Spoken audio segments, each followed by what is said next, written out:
Hey, what is going on, guys? So today I've got another completed build, and here this is another 1/35 scale little vignette here of a Ma.K suit and girl figure, so I'll talk some more about the details there. The kit itself of the Ma.K kit there is from the Gachanen capsule kits there. That is the Snake Eye, their 1/35 scale kits. That kit doesn't come with the Panzerfaust. That's taken from the Heinrich from Volume 2. The Snake Eye itself is from Volume 1. So basically just kind of glued that into his hand there. Nothing really too big about that. As for the female girl kit, that is from this set here from Modelkasten. It's 1/35 scale, just so it's not resin, it's actually just a little plastic kit there. There's two different characters in there, so I used the one there. Sayaka, I guess, be the one that I used. Yeah, anyway, but I'm changing her name here for the purposes of this vignette because I also used this decal here.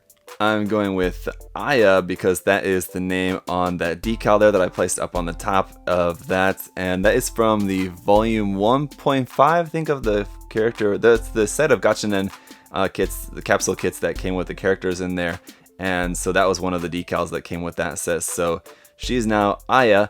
And so basically kind of my idea behind this was that I wanted to do this suit up all so that it's looking like brand new and that it's not looking like that it's got any weathering or anything else like that, or that it's not meant to, or it's not like, it doesn't have like a typical sort of camo paint job on it, but just a very new look to it, and having the girl figure there sort of like walking up to us. So sort of in my mind, it's sort of like setting the scene like it's a brand new suit, like a gift for her, like maybe some birthday gift or something like that. She's walking up to, sort of smiling, seeing it for the first time, kind of thing, like, hey, it's your new weapon of war here. So here you go. So that's kind of what my thinking was sort of behind this vignette. But of course, you know, as it's always up to you guys as the viewer to just read that how you will. But that was my thinking of it. So that's just kind of the way that just her stance is, and just kind of walking up to it like that just sort of looked like that to me. But so the other real modification that I made to the suit there itself was just adding a few wires. Added a couple wires here in the back, just drilled and added those, and then one up here on the arm as well, connecting the back of the laser arm into the sort of backpack there. And then otherwise it's just, yeah, just painted up in red, obviously. And then this part over here is white. Originally, this was not supposed to be white with the heart on there. I actually had the two kind of shoulder armor plates. They're identical, both with the 57. And something happened after I sprayed the final top coat on that. I was a little overzealous and just was putting the kit back together because I was just anxious to see how it was going to look. And the top coat wasn't totally cured yet. So when I pushed in that little part, it just sort of, it was just totally messed up. It just messed that up, and it messed the decal up, and it was just a wreck. So I had to sand that part down and repaint it. And rather than trying to match the red color, I thought, well, I'll just make it white and make it a different color and slap the heart logo on there instead. That just seemed to be sort of fitting. The A there, obviously, again, for Aya, with it being sort of like it's meant to be a brand new suit specialized for her. So that was pretty much it. If you guys will remember, not all that long ago, I did another one here in a similar style.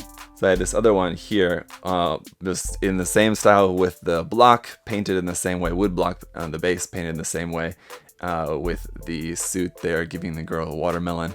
So I wanted to do this one in just the same kind of way, and I'll probably do some more in the future, basically in this same sort of style. I like this just style of simple vignette for these little 1/35 scale figures.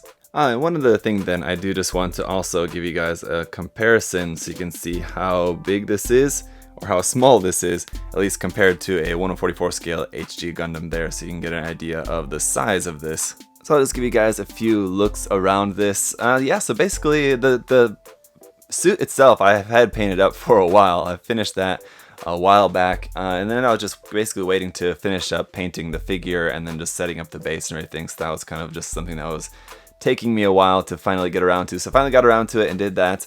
One other note to mention about the painting is that you'll know, if you can tell the painting, I'm not sure how well you can see it through the video, but it is sort of pre-shaded, or at least I painted it in a way, though that it was all painted, it was all primed in mahogany, so it had that really dark, rich primer. And then when I was painting the bright red over that, I just painted it in a way that is more like highlighting, basically. So I just painted it in a way that I just painted more in the highlighted section. So it's not exactly pre-shading by name, but it's the same effect anyway. So it's still got that sort of effect to it anyway.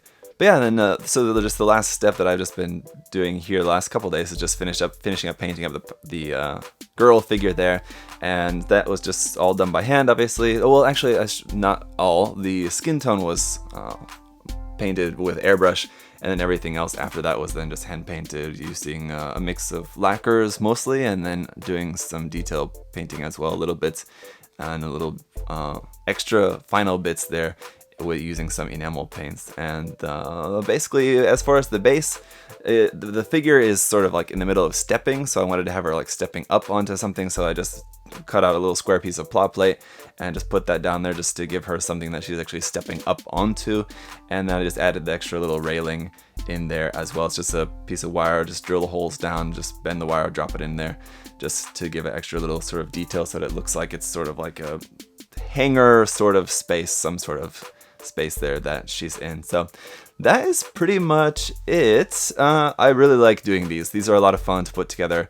They're very small and seemingly simple, but they take a fair amount of work. And I am still doing just this at like a very basic level. Obviously, I'm not making any sort of like any super detailed diorama or anything like that, and my painting is even still just very basic level. And I'm still very much a beginner as far as painting figures as well. I think I'm slowly getting a little bit better, but it's definitely something that I want to keep improving on, is my actual character figure painting. But in the meantime, I just do really enjoy doing these. They're fun and simple, and so yeah, let me know what you guys think down below. Any constructive criticism and feedback, pros and cons, what you think I did well or could have done better is always welcome. Just feel free to leave that down in the comment section. Thank you guys all so much for watching, and I'll see you again soon. Have a great day, guys. Bye-bye.